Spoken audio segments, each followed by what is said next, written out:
Hey guys, real quick before we get started, the four winners for the Ska and Ryobi speaker giveaway contest have been picked. So our four winners are Ryan Sensi, Nikolay Atanasov, Paul Augustin, and Alvin Shu.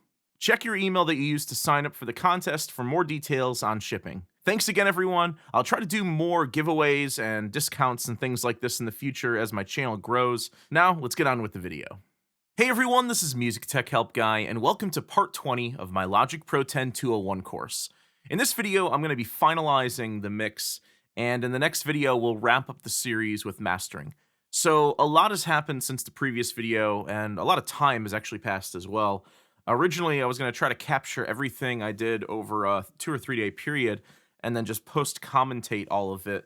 But then I went back through all of my footage and realized I had like over 8 hours of footage to sift through. So I decided it's just going to be too much work to cut 8 hours of material down to like a 20 or 30-minute video.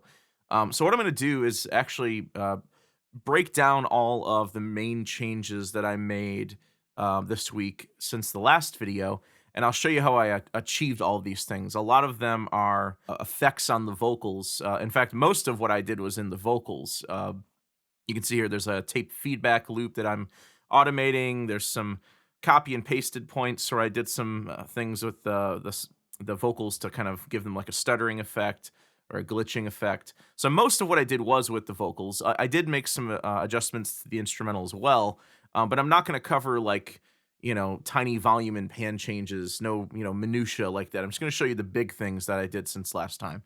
So let's actually start with the instrumental because that's much actually simpler. So I'm going to mute all of these tracks up here. Okay, so one of the first things I did was I changed up the drum pattern in the chorus. I did two things. One, I went through and changed up the kick. Most of the drum pattern is actually the same. All the hi-hats and things like that, they're virtually the same. I created some different fills that I felt had a bit more impact. I went in and created some double and triple kick hits just for impact. And then also what I did is on an audio track, I layered up the snare impact sample. This is the same impact sample that was in the original samples that come with the session. And what I did was I wanted this sort of deep, reverby snare to hit on the first snare hit of each 4-bar phrase. So I didn't want this to sound exactly like the other snare, because otherwise it would just sound like this, like the other one. So I threw the pitch shifter plugin on there. I pitch shifted it down by 4 semitones, and I put the timing on drums so it handles drums better. So that just lowered the tone and darkened the tone a bit. So now it's a lower snare hit. I also threw the noise gate on there just to sort of lob off the sound at a certain point, so that ring doesn't last forever. Yeah, I could have gone in there and just faded all of them, but I'd already copied and pasted everything. By the time I had copied and pasted everything over, I was like, you know what, I'll just throw a noise gate on there. It'll do the same thing. Then there's just a bit of channel EQ to cut out some of the extreme high and lows, and then a limiter just to keep it from clipping. So layered with the drum kit, it sounds like this.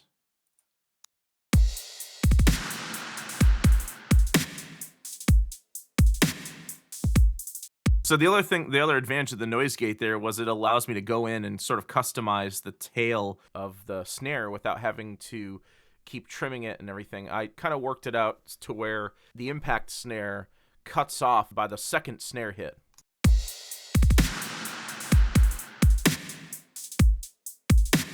So you don't have this overlapping tail overlapping our second snare hit. Being a guitar player, being primarily a rock guy, I had to add some guitar in. So I added in this 2 guitars. I just played guitar. It's just 3 chords, and I just pan those left and right.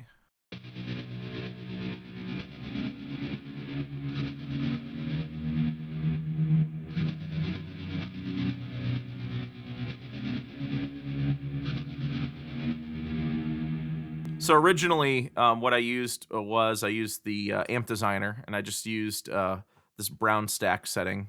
I'm not really a fan of amp designer for final products, so I actually used the positive grid bias amp, which I've actually just recently purchased. I really like it. It's a really good amp modeler.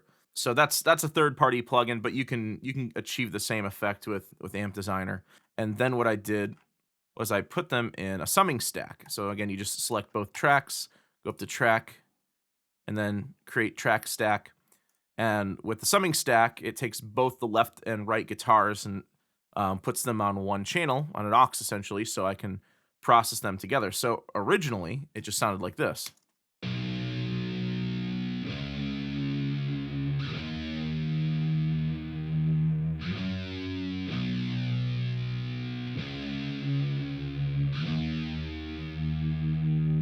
Just following the bass line. So then I added some channel EQ just to scoop out the highs a bit. Then I added the Tremolo plugin. I used the hard panning preset and then just tweaked it to create this sort of soft pulsing or stuttering effect.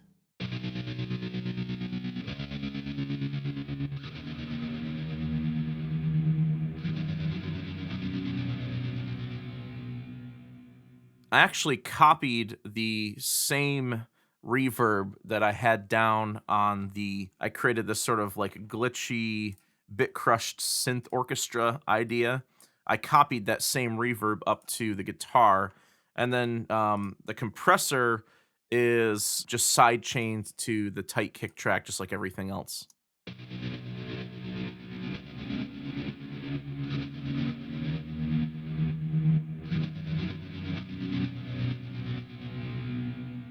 So again, the goal here was to help layer the synth orchestra and the ES2 bass down here.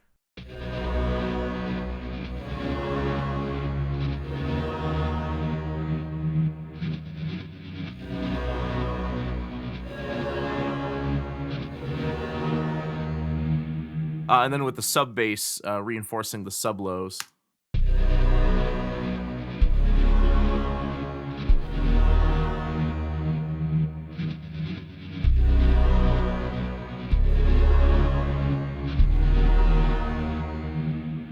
So that's kind of like where the meat of the song is.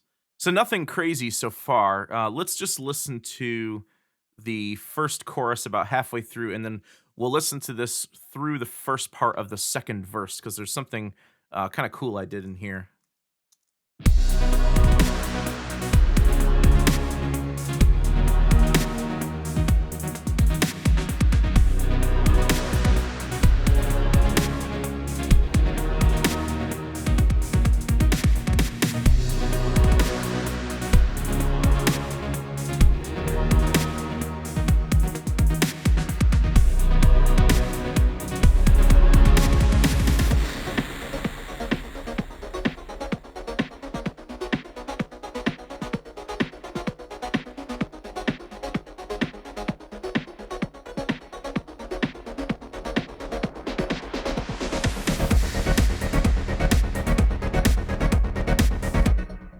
So the lyrics actually come back in at measure 80 here. There's sort of like this instrumental break. And what I wanted to do is I wanted to take the intensity down and then build it back up again.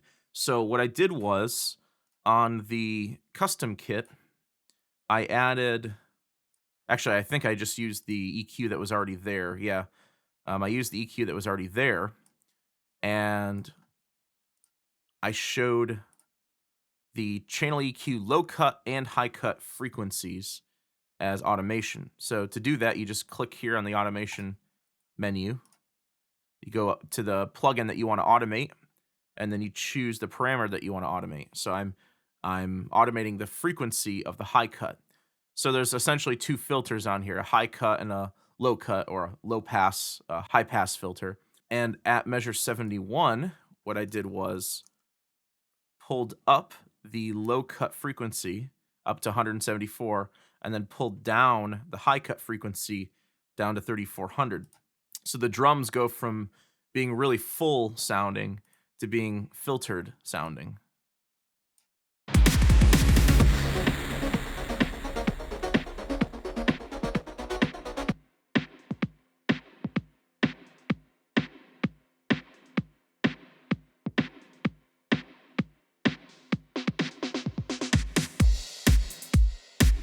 and then they come back in. Now, one of the problems I was having was with the reverb channel that I have the snare drum going to. With the reverb in, because remember it was a gated reverb effect, it just sounded kind of weird. It's almost like the reverb becomes like an echo. So I created a track out of the reverb channel and automated down the volume of the reverb channel, so there's no drum reverb here at all. So it just goes dry.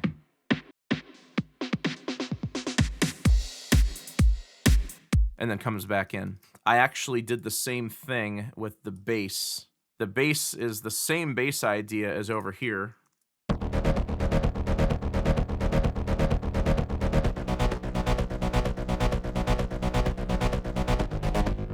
All I did was I pulled out the low end just for that one spot.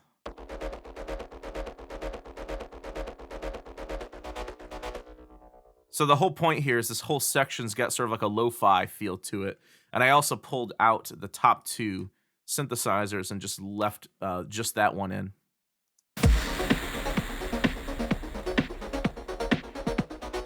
Oh, and also to add to the sort of bit crusher feel of it, I added a snare impact here.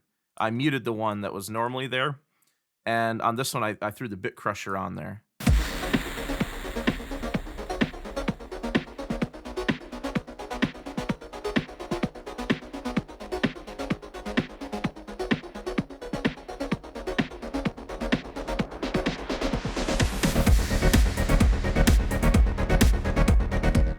One thing in the intro I did, and there's a bunch of vocal effects that I haven't gone over yet too. Pretty much the intro is the same. I did go through and toy around with the automation. So the bass, I faded in the volume. For the drums, I had already faded that in, but I adjusted the fade a bit more, and I also used the the high cut frequency here to cut out the highs. What I was finding with the bass too was that I needed to cut out the highs, and I think that's all I did. Yeah, the bass was just kind of coming in too soon. I wanted the bass to, like, when the instrumental hits at measure 18, that's where I want the full impact of the bass to be there. I only want a little bit here. So, oh yeah, one more thing I did down here. I took that same old snare impact, copied one right here, right on that break.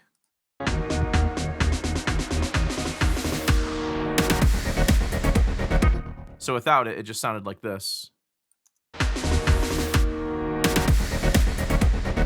And that was actually okay. I wanted just some other, like another sound in there. So what I did was I threw that snare impact in there, trimmed it up, and created a fade. But one of the cool things in Logic is that you can create tape fades. It's like a Verispeed fade. If you right-click on any fade and you choose slow down or speed up instead of fade, it'll actually pitch. It's a pitch fade, so the pitch is going down. Likewise, if you do this on the front end of a sample, so you create a fade, Shift Control creates a fade, right-click, speed up, it'll do the opposite. Actually, that might sound pretty cool.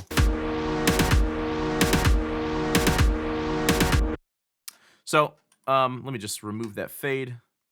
We'll add the other one back in again.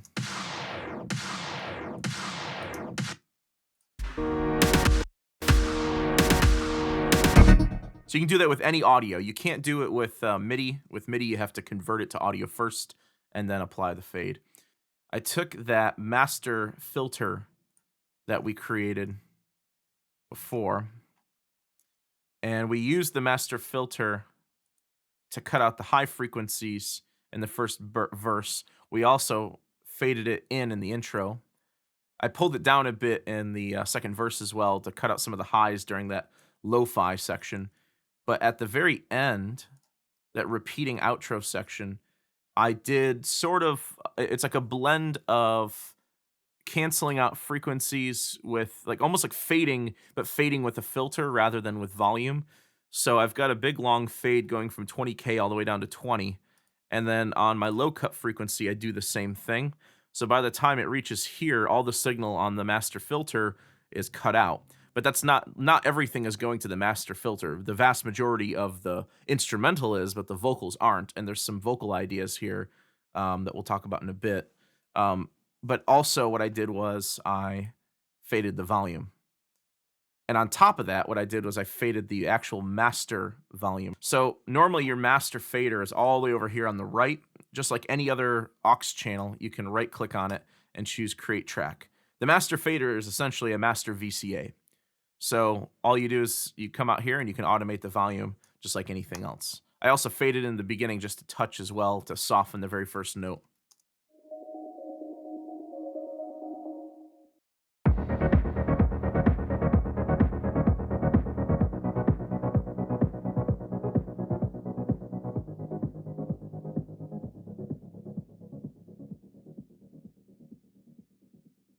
With the vocals, I took one of the passages of the chorus, and what I did was I summed it down to another audio track. So this is my main vocal stack with all of the chorus and verse vocals in it. And one big thing you'll see here is I actually went through and I majorly cut out a lot of the noise between the phrases. And the reason why I did this is the more effects I was adding to her voice, the more I was starting to hear little breaths and noises. So I went through kind of like I did a couple videos ago, and I really, really cleaned up the vocals with editing. So what I ended up doing on the vocals here, though, is I created a bus to bus 6. And all this bus is just, the only thing this bus was doing is transferring everything coming through the vocal bus for me up to this vocal effects track. So I created a stereo vocal effects track, and I just rendered some audio onto that. And the part that I rendered is this part right here. I'm gonna turn off all these effects. There's no way out. There's no way out. We're losing ground. So I recorded a couple spots of the sum of all this down here onto this track.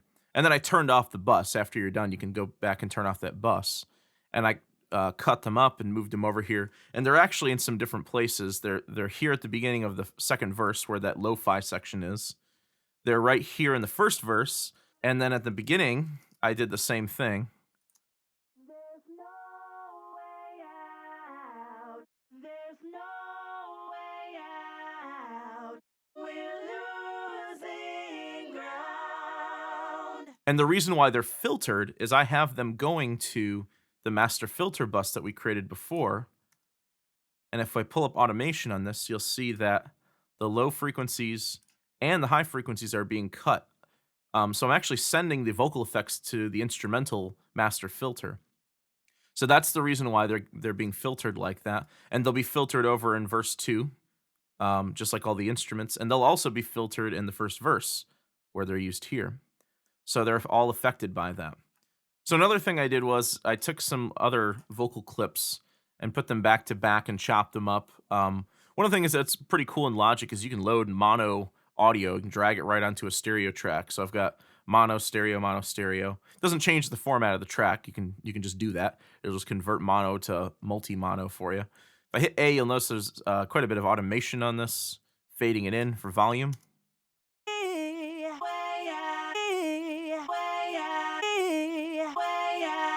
Now, the thing is, I'm not going to be using that just as is. As you can see, there's a whole bunch of effects on here. So let's take a step back here. Oh, by the way, it's in the outro as well. That same idea from before is in the outro. There's no way out. There's no ground. And because they're all going to the master filter, they're being affected by that filter automation as well. So let me show you the effect here. It's probably most prevalent in the beginning, actually. So the first thing I did was I loaded up the Distortion plugin. just to saturate and distort the signal a little bit. I want it to sort of be lo-fi and distorted, almost like a radio or like a telephone effect. There's no way out. There's no way out. Then I put the channel EQ on there, and I actually started with one of the presets in here. It's under EQ tools. There's two of them. There's phone filter, notch, and wideband. I started with those, and then I tweaked it to get this. There's no way out. There's no way out. So it's filtered and distorted. And then one of the coolest new plugins in Logic is Step Effects. Step Effects, I believe, came out with version 10.3. Correct me if I'm wrong. I believe it's 10.3. But it's really cool for creating stuttered effects. So that's essentially what I did here. There's no way out. There's no way out. And you'll notice that at some points it has more stutter and some points it has less stutter. So what I did was with automation, I automated this mix blend here. So this blends the dry signal with the stuttered signal. I automated two things. With region automation, I modulated the step effects step module to depth. It's right here, step mod to depth. So what the heck is step mod to depth? Well, that's the second, so there's 3 step modulators. That's the second step modulator. Right now, it's controlling the gate or the volume. The other 2 are just turned off, but you can actually have 3 of these at the same time. And then the depth of it is how much of the effect you're hearing. So it itself is kind of a mix control as well. So it's starting low and then boosting and then coming down on almost all of these phrases. Almost every single one of these, I have a similar effect to where it starts off, let's go over here, where it starts off low, builds up to 100%, and then fades out. There's no way out. There's no way out. We're losing ground. So that's in all of those passages, even at the end here. Losing ground. And you can soften it even more with track automation. And this time I'm affecting the step effects master mix. So in addition to affecting the depth of the individual step modulator, I'm also automating the master mix blend here. And I only did this, I think, at the beginning because, I only did that at the beginning because I didn't want it to just, I didn't want the vocals to come in and just be, immediately stuttered. I wanted to sort of fade, I wanted the stuttering effect to sort of fade in. So you'll see the mix blend No way out. slowly coming up. There's no way out. We're losing ground. And by the second one, it's almost all the way up to 100% already. Now, on top of that, I've got the Tremolo plugin. I know it's a lot of effects. I've got the hard panning preset that I have heavily tweaked. It's no longer hard panning, it's soft panning. But this is just giving the vocals a little bit of left and right movement. There's no way out. There's no way out. We're losing. And then the stereo delay. So after that, I'm sending all of this over to bus 12, which is the tape delay modulation effect that we used for pretty much all the vocals. The tape delay, remember, is we weren't using it like a real delay. We were using it more of like a thickening chorus effect. It's also going to bus 2, which is our vocal reverb, but it's also going to bus 7. Bus 7 is what's new. So bus 7 is this track right here, tape feedback. Now, what I did on this track was I added the tape delay plugin, and I've got the feedback at 100%. So this means that when the tape delay receives signal, it's pretty much just going to keep looping that delay almost forever. It takes a long time for it to decay down to nothing. You can see that the output is 100% wet 0% dry, so we're only hearing the delay on here. And that effect by itself, with a little reverb, I threw chroma verb on there, sounds like this.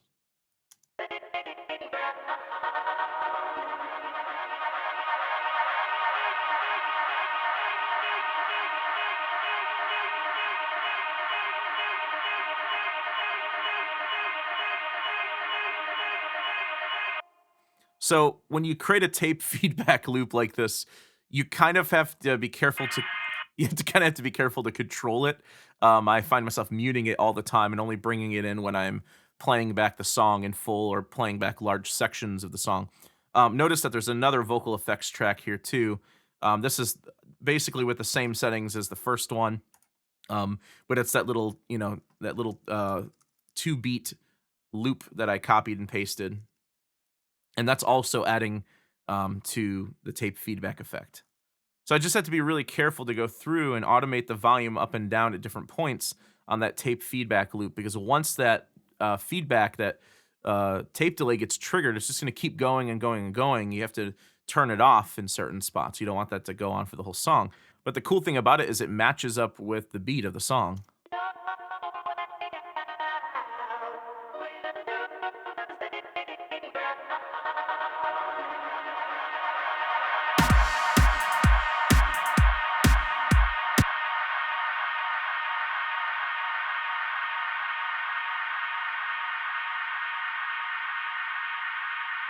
Now, that on its own is not super interesting. I wanted to give it a little bit more motion, a little bit more rhythm.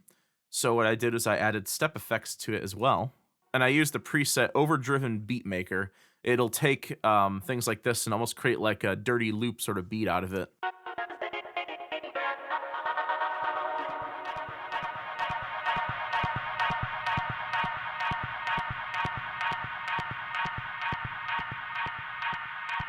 So that feedback's almost working like another synthesizer, but it's completely generated from, it's originally generated from just the vocals. Now, I didn't like how hard the bottom end was and how harsh the top end was, so I threw in essentially a bandpass here to cut out some of the highs and lows. I had some compression, and you guessed it, the compressor is essentially just sidechain ducking with the tight kick track. And then I added chroma verb just for a bit of ambience. And so the final effect that I got from this sounds something like this.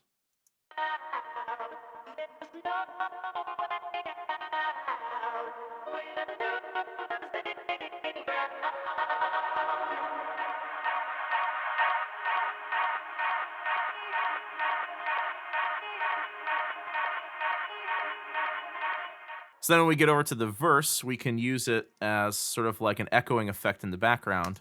Your name, it's a broken world alone. We got kids with no shelter, lies from our leaders, pain from the sky to the sea. Death with no freedom, hearts with no heroes, baby, it's just you and me. Please tell me how, when all the world is lost, we're losing ground.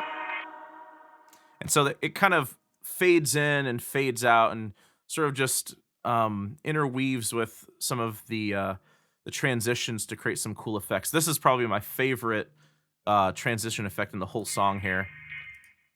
Death with no freedom, hearts with no heroes, baby, it's just you and me.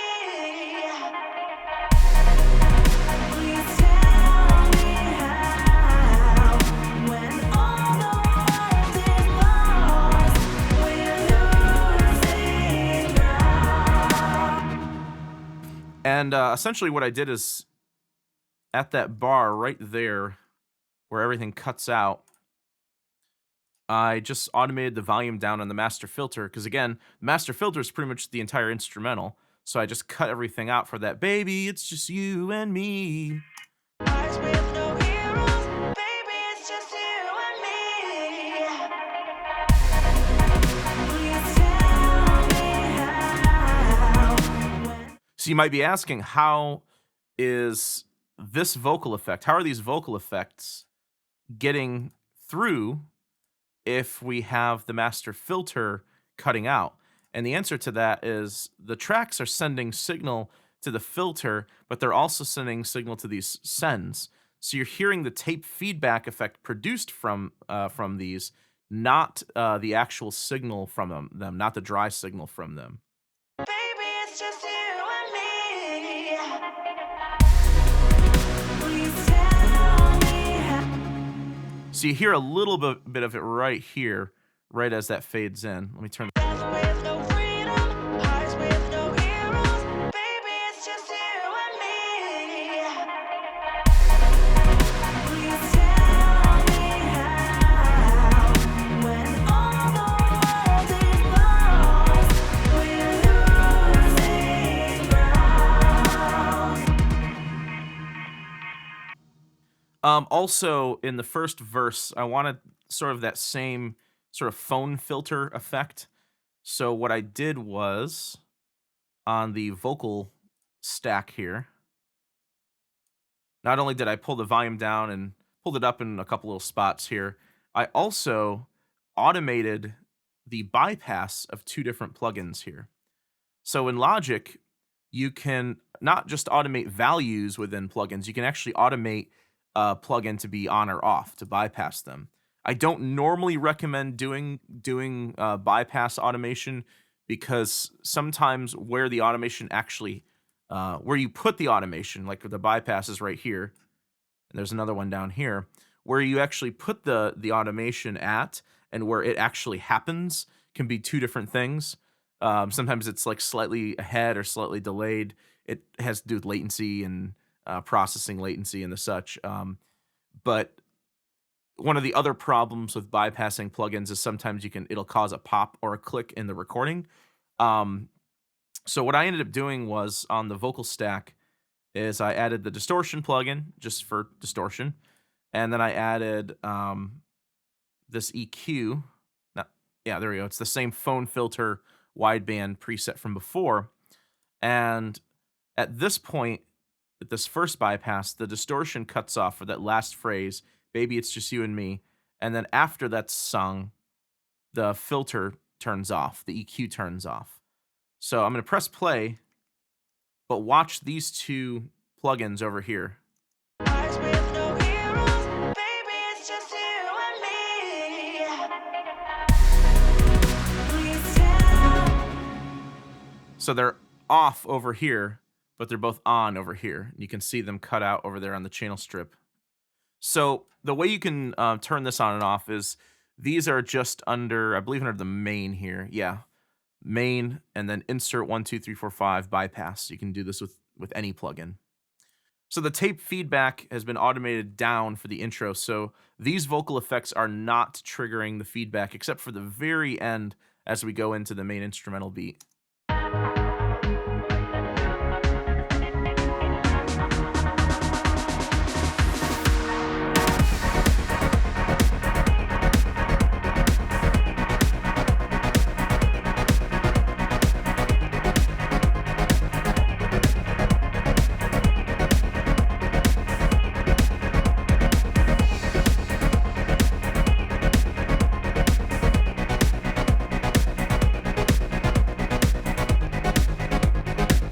So yeah, it's a really cool effect. When you hear it a bunch, it starts to sound like me da da da da, me da da da da. So it's almost like a musical idea in there. It's almost like another synthesizer in there. But again, once again, you got to go through with automation, fade things out. You don't want that on full blast throughout the whole song.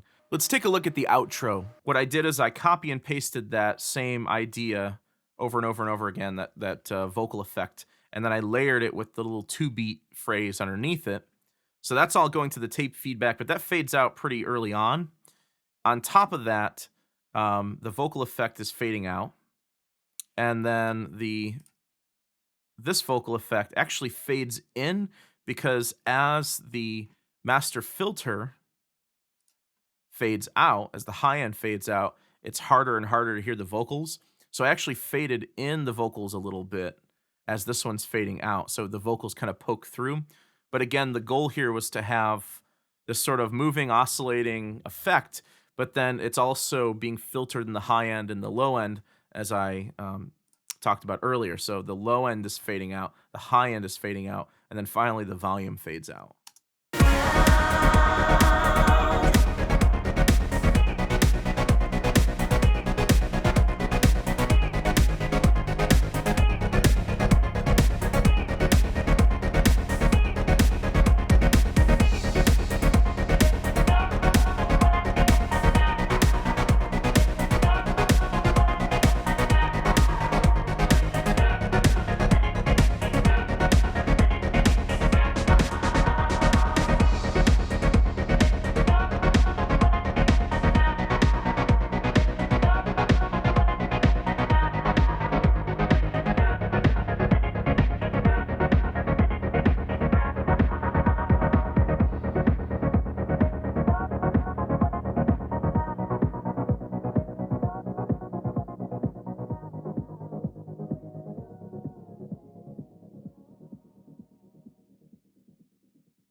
And it eventually fades to nothing.